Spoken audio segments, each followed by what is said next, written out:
All right, two embattled congressmen are leaving their posts after facing calls for their expulsion. Both California Democratic Congressman Eric Swalwell and Texas Republican Congressman Tony Gonzales are stepping down. Now, Swalwell is resigning following claims of sexual assault and misconduct by several women, and Gonzales says he will retire after admitting to having an affair with a staffer who later died by suicide.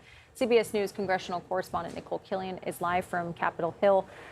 So, Nikole, we just mentioned both congressmen are stepping down, but there are calls for further investigations. Talk a little bit about that.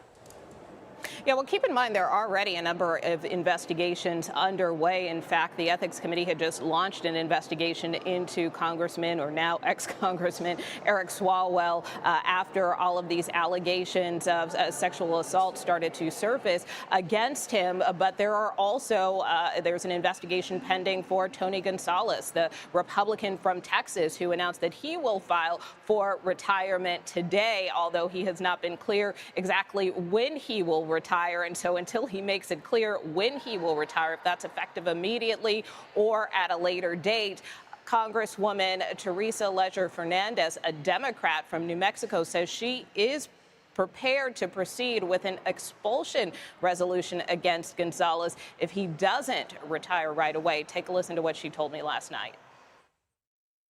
Well, I think he's using the word retirement to avoid resigning. If he is not resigning from Congress effective immediately, then we need to proceed as we planned. You can't just be using these words of "I'm going to retire." So we will move forward if he does not make his resignation, or if he prefers the word retirement, effective immediately. That's what Representative Swalwell did, because he knew he was facing a vote on Paulina Luna's resolution. And if Gonzales doesn't do the same, I will move forward on my resolution to force a vote to expel him. And one of the reasons, as she said, that she felt an expulsion resolution could be merited is because she pointed out that in the case of Tony Gonzales, he has already admitted to having an extramarital affair with a congressional staffer who tragically died by suicide, set herself on fire. There have been new reports that have surfaced since then that he sent explicit text messages to a campaign staffer well before being involved with this congressional staffer. So that is part of why the House Ethics Committee has him under investigation. But as you point out, there are other members facing investigations by the ethics panel for misconduct. Two representatives from Florida, Sheila Sherfilis McCormick, as well as Corey Mills. There have been calls for them to be expelled as well. So we will just see how this process plays out. You have some lawmakers who feel, hey, let due process play out, let these investigations play out. But now, in light of Swalwell and Gonzales announcing that they're stepping down, some lawmakers feel these other two lawmakers should go as well. Well, as you know, some of Swalwell's accusers spoke exclusively to our Nancy Cordes. Nikole, I want to play for you what one of them said during their very first television interview. Ultimately, it reached a point where he invited me to a hotel to meet him. It was very clear what the connotation was. At that point, I completely stopped responding. What I keep thinking back to is how lucky I am that I didn't go to that hotel. We should note, of course, that Congressman Swalwell denies any wrongdoing. But the question for you, Nikole, is you've covered the Hill for a very long time.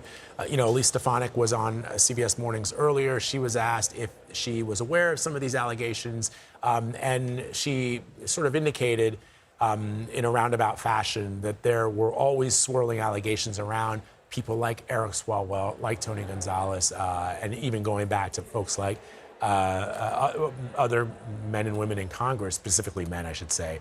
Were you surprised by these allegations, or had you heard that whisper campaigns in the halls of Congress?